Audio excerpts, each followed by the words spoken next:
Šiame interaktyviame vaizdo įraše nagrinėjama, kaip sukurti dinamišką ir įtraukiančią skaitmeninę mokymosi aplinką. Išmoksite kurti skaitmeninės veiklas, kurios skatintų įtraukiančią internetinę atmosferą, atsižvelgtų į įvairius mokymosi stilius ir naudotų interaktyvius elementus. Peržiūrėję šį vaizdo įrašą, atlikite trumpą testą ir patikrinkite savo žinias. Jūs ruošiatės vesti skaitmeninį užsiėmimą įvairiapusiškai jaunų vyrų grupiai.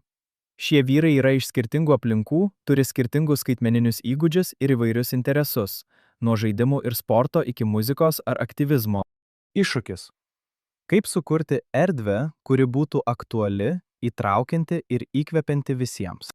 Tradicinis mokymasis internetu dažnai nesugeba patraukti jų dėmesio ar atspindėti jų gyvenimo patirties.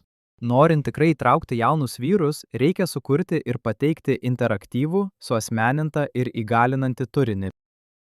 Dinamiškos mokymosi erdvės ne tik sukuria pramogą, bet ir ugdo pasitikėjimą savimi, skaitmeninius įgūdžius ir sąmoningumą apie gerovę.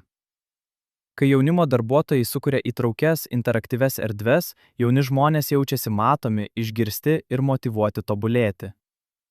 Tokios aplinkos taip pat skatina kritinį mąstymą ir bendradarbiavimą. Integruodami realaus pasaulio aktualijas ir mokinių iniciatyva vykdomas veiklas, padedame jaunuoliams ugdyti įgūdžius, kurie pranoksta virtualios klasės ribas. Skaitmeniniai užsiėmimai tampa galingų įrankių, kai jie skatina mokinius kritiškai mąstyti ir taikyti žinias realiose situacijose. Nesvarbu, ar tai būtų kampanijos psichikos sveikatai kūrimas ar bendruomenės problemos sprendimas naudojant skaitmeninę simuliaciją, šios užduotys skatina gilesnį įsitraukimą ir praktinį supratimą. Skatinant jaunuolius analizuoti, vertinti ir veikti, ugdomas jų pasitikėjimas savimi ir aktualumo jausmas. Tai perkelia dėmesį nuo pasyvaus vartojimo prie aktyvaus indėlio, paverčiant mokymasi pokyčių įrankiu. Teigiama ir įtraukianti erdvė yra prasmingo mokymosi pagrindas. Naudokite tokias priemonės kaip Padlet, Miro ar Kahoot, kad skatintumėte atvirą dalijimąsi, anoniminį grįžtamąjį ryšį ir bendradarbiavimą tarp bendraamžių. Šios platformos padeda mokiniams jaustis saugiai, išklausytiems ir gerbiamiems. Abipusė pagarba auga, kai mokiniai mato, kad jų idėjos vertinamos ir atspindi jų tapatybę. Įtrauktis nėra tik principas, tai strategija skirta pasitikėjimui kurti, dalyvavimui skatinti ir grupės dinamikai stiprinti. Kiekvienas mokinys turi unikalų mokymosi stilių, įgūdžių, interesų ir motyvacijos derinį. Vieniems geriausiai sekasi mokytis naudojant vaizdinius elementus, kitiems judesį, pasakojimus ar bendravimą su bendraamžiais. Suprasdami šiuos skirtumus, galite pritaikyti savo metodus, maksimaliai padidinti jų poveikį ir pasiūlyti lanksčias mokymosi galimybes.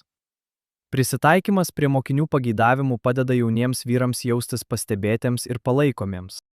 Siūlykite lanksčias mokymosi priemones, pavyzdžiui, infografikus vizualinio tipo besimokantiesiems, įpročių sekimo programėles kinestetinio tipo besimokantiesiems, garso įrašus arba žodinius pristatymus verbalinio tipo besimokantiesiems.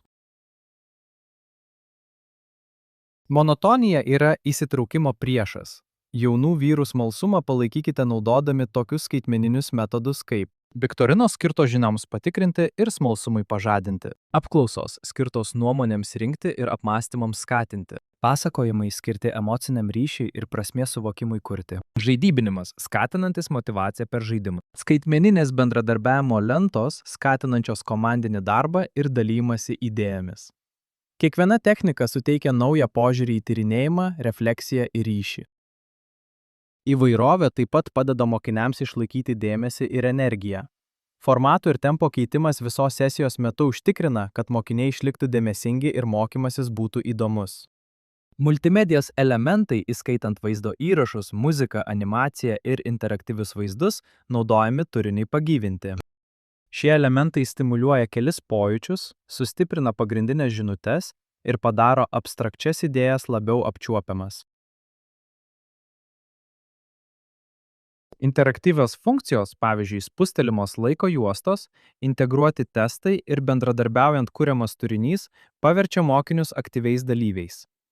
Kai jauni vyrai įtraukiami į patirties formavimą, jie giliau susijungia tiek su mokymosi medžiaga, tiek vieni su kitais. Dabar kviečiame atlikti testą, kuriame galėsite pasitikrinti savo įgytas žinias, atsakydami į 3 klausimus. Pažymėkite teisingą atsakymą.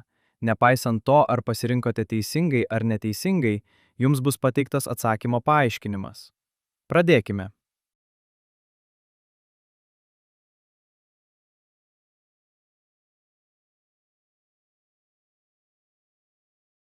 Tai viskas šiai sesijai. Ačiū už jūsų dalyvavimą. Tęskite mokymasi e-studijoje, kad įgytumėte daugiau naujų įgūdžių, skirtų teikti skaitmeniškai transformuotą neformalų mokymą jauniems vyrams apie sveikatą ir gerovę.